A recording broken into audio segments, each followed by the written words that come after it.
The path heaved in short, quick spurts up through some stands of old birches, and then out into more sunlit spaces. We crossed some open rock, and since it had become much warmer, I was glad when the clouds hid the sun and dropped the temperature. Then we climbed into some scrub pines where the wind came on and cooled our backs. Even my pack began to feel a whole lot lighter, and the forks and knives had stopped jabbing into me whenever I hefted it up again. It was past noon by the time our group got into camp, and I have to say, Mrs. Baker had picked a great spot, though probably Lieutenant Baker had picked it out years before. An egg-shaped clearing beneath high pines rounded out a bend in a running stream. A waterfall on one side threw its water over mossy stones and into a small deep pool. On the other side, we set our camp. The ground was not soggy, and there were no mosquitoes and not too many rocks, which I pointed out to Mrs. Baker. "Just wait," she said. Mrs. Baker organized the whole site. She gave Doug Switek a camp shovel and had him dig out a fire pit. I lined it with stones from the stream bed. My T and Danny built a teepee fire, and Mrs. Baker put 2 large pots for chili beside it. Mrs. Sidman took everyone else to search for wood, and she organized what was brought back into a pile that slouched from the biggest logs to the smallest twigs. Then Mrs. Baker marked out the sleeping places with long branches, girls on one side of the fire, the boys on the other, and she and Mrs. Sidman set up a big tent in between while everyone picked spots to lay out their sleeping bags. After the tent was up, Mrs. Baker waved at Danny and me. "The chili," she called, and we brought our packs and dropped them beside her. Marilee filled a fry pan with hot dogs and slid it on a grill over the fire. They began to sizzle right away. You had to hand it to Mrs. Baker. For someone who hated camping, she knew exactly what to do. She even had latrines built in the woods, and she posted signs shaped like little hands with "gentlemen" and "gentlewomen" written on them, pointing to 2 thin paths that led away from each other. While the hot dogs cooked, I followed the path from the "gentleman" sign down a sharp ridge, over a dry steam bed, up another ridge, and behind a boulder the size of Camillo Junior High. It was peaceful and comfortable. Doug Switek had used his camp shovel to dig a hole in the middle of some bright green vines, and he had set 3 rolls of toilet paper on 3 dead branches of a tree beside the hole. The vines that ran up the trees almost covered them. He left a shovel in the pile of dirt to use as needed. It was the kind of place where you could sit for a while within the vines and watch the green world be green. Then Mrs. Sidman hollered, "Howling Hood Hood!" You already know what happened, don't you? Let me tell you, it wasn't my fault that Mrs. Baker had given me an old pack, and it wasn't my fault that its seams were starting to split. And when you're hiking up a path that's pretty steep and hefting an old pack onto your shoulders, you don't feel stuff falling out. "You didn't notice it was getting lighter?" said Mrs. Sidman. "Well," I said, "I did notice it wasn't getting any heavier." She held up a spoon. "This is our entire set of utensils," she said. "We can stir the chili," I said. "The can opener was in your pack, too," said Mrs. Sidman. Mrs. Baker picked up 4 cans and handed them to me. "Come with me, Holling." We went down to the stream bed. "Look for some large stones that are sharp at one end," she said. And that's how we got the cans of chili opened. We smashed into them with rocks, which is what I think people did during the westward expansion. At first, the cans just bent over and started to collapse into themselves, but after a few blows, they split open and chili spattered out. By the time Mrs. Baker and I were done, we looked like someone had thrown a whole can over us both. but from the way Mrs. Baker was laughing, you couldn't tell that anything was wrong or that she hated camping.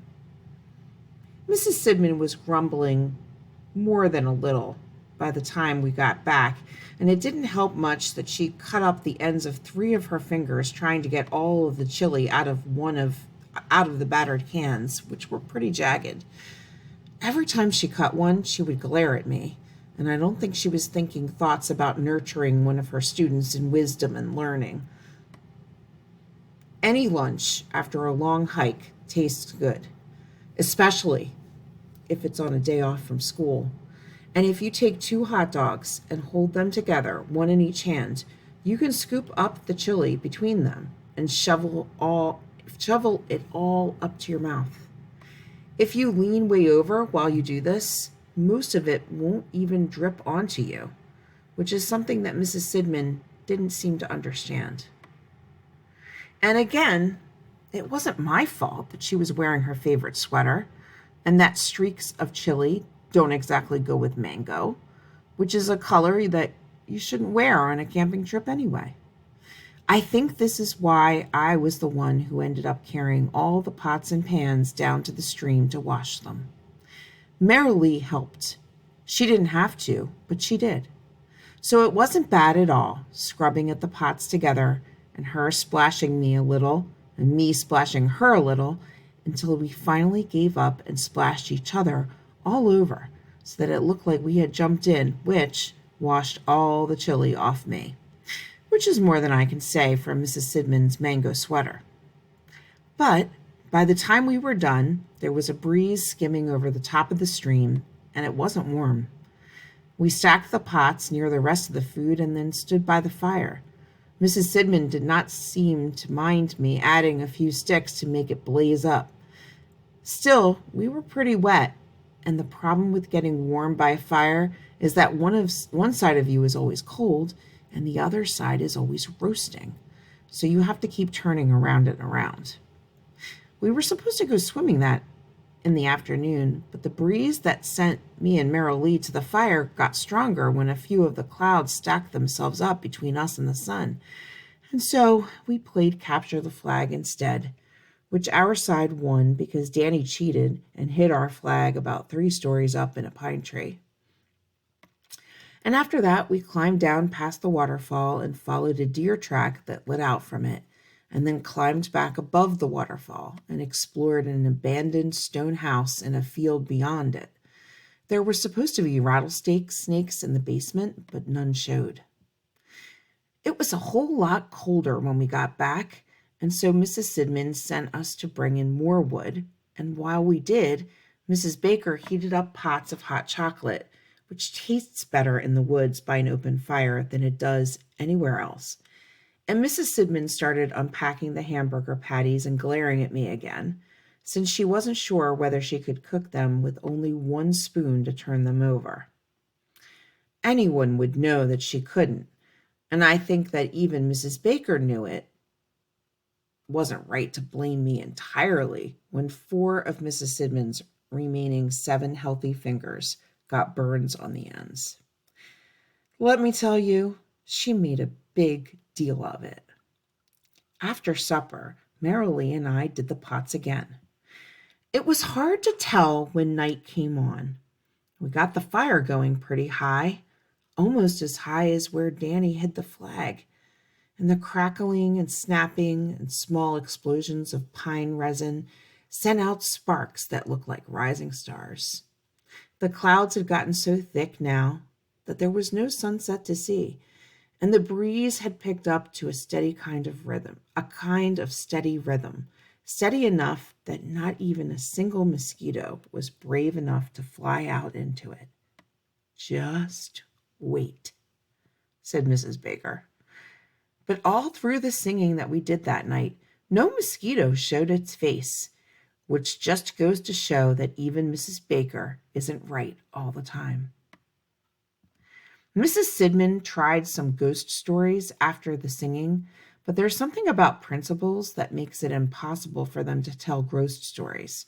I mean, You can't spend your days in the main administrative office and then hope to scare someone with a story about a headless ghost. You don't have a chance. She tried to make her voice all low and quavery, but she just got to sound like old Pastor McClellan at St. Andrew's grumbling out a hymn. When she finally got to the end and shouted out the climax, which was supposed to make us all scream in fascinated terror, not much happened. So she sat back down and looked at us like she was going to make us all repeat seventh grade next year. There's a special kind of principal look for that, and even though she had only been a principal for 2 months, she had it down. So when Mrs. Sidman got up to give her "what you should be careful about in the woods" speech, we didn't pay much attention either. After all, that's what happens when you have teachers and principals along on a camping trip. You hear about all sorts of disasters like mosquito bites, bee stings, what to do if you trip over a stone and get blood on your knee. You're told not to wander so far from camp at night that you can't see the firelight, as if that's going to be a real issue. And you're reminded where the latrines are and how you shouldn't use too much toilet paper since there wasn't a whole lot, and what the shovel is for, stuff like that. But when she came to the snake part, she got our attention. "There are poisonous snakes all around here," she said. "If they bite you, your leg will swell up until you have ankles like cantaloupes and shins like watermelons. If you get bitten, you have to swallow this very quickly." She held up a small glass vial so that you could make it to the hospital. You have to swallow it within 30 seconds for it to work. And even if you get it swallowed in 30 seconds, there is no guarantee. So in addition to this vial, I'll have to cut between the fang marks. She held up a knife that Long John Silver would have been proud of, and hoped that some of the venom will ooze out along with your pus and blood. I felt my throat start to close up. Merrill Lee took my hand. Doug Switek moaned. Whoops. Let me go back a little bit.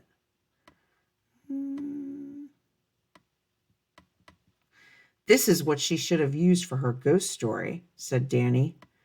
"So be careful to check your sleeping bags before you get into them," said Mrs. Sidman. "It might be a good idea to turn them inside out just in case.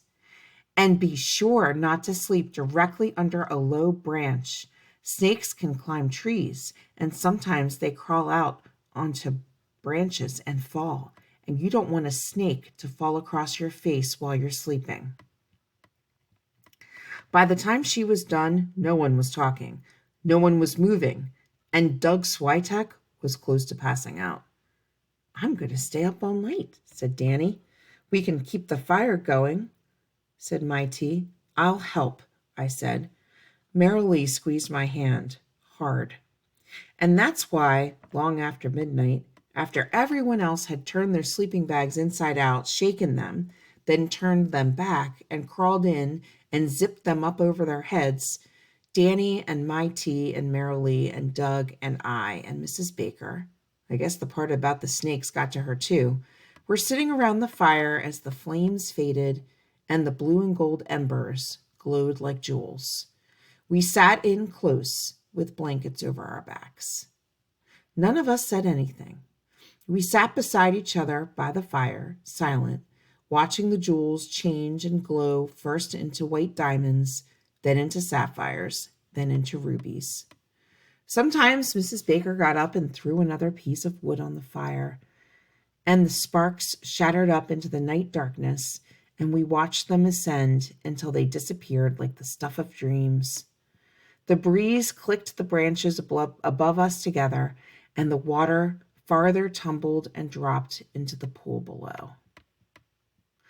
It was about as far away from the perfect house that you can get and still be in the same universe. We probably would have stayed there all night if it hadn't started to rain. Actually, started isn't really the right word. It didn't come on like rain usually does, a little at a time, until first you realize that you're feeling a drop or two, and then you realize it's more than a drop or two, and then you know you need to get someplace because it's really going to come down